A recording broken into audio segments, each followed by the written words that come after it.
Abantu bakubiriziddwa okubeeranga n'enkolagana ennungi eri balirwana baabwe kye basobozese okuyambibwanga singa baba bagudde mu buzibu.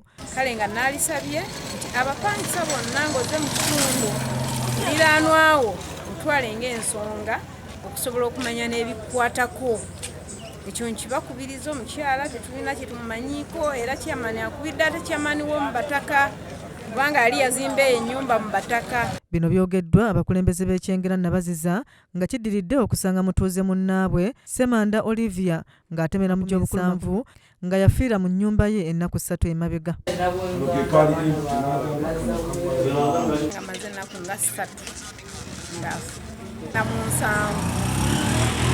Omukadde ono abadde abeera yekka mu nnyumba wabula nga talina gwakolagana naye yadde balirwana be era ng'abadde tayagala kumanya bimukwatako nga balirwana be bwe bannyonnyola. Najja apangisa wano wa Chairman Amuli Nabaziza, mukyala abadde abeera mu nnyumba yekka nga taganya na baliraanwa bwe kumumanya na kumanya mannya ge, ekintu ekisinga okweraliikiriza.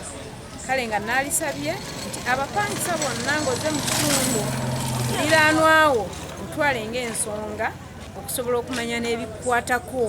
Bano bagamba nti omukadde ono nga bo balirwana babadde tebamanyi gy'ava yadde okulaba n'owooluganda lwe oba emikwano nga n'ebiseera ebisinga abadde yeggalira mu nnyumba. Abadde abeera yekka mu nnyumba ng'era ebiseera ebisinga abeera agaddewo nga tayagala nnyo bantu kumumanya bimukwatako. Abamu ku bakakiiko b'ekyalo kino bagamba nti omukadde ono mu kujja mu kitundu yabategeezanga ekimujje gy'abadde abeera nga be babbi abaali bamumazeeko emirembe. Ku nnyumba zange olwaliro tufunyewo ekikangabwa.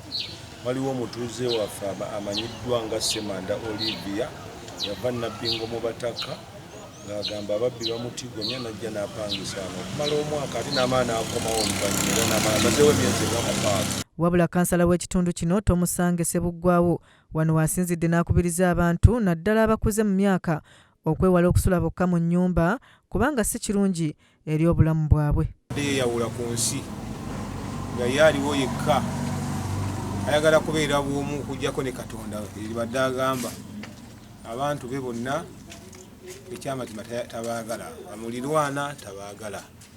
Kitegeeza tekiba kirungi naddala nga ffe abantu abakuzeeko oba nga abantu abakuzeeko tekiba kirungi butakolagana bamuliraana kubanga muliraanwawo ye muganda waasooka.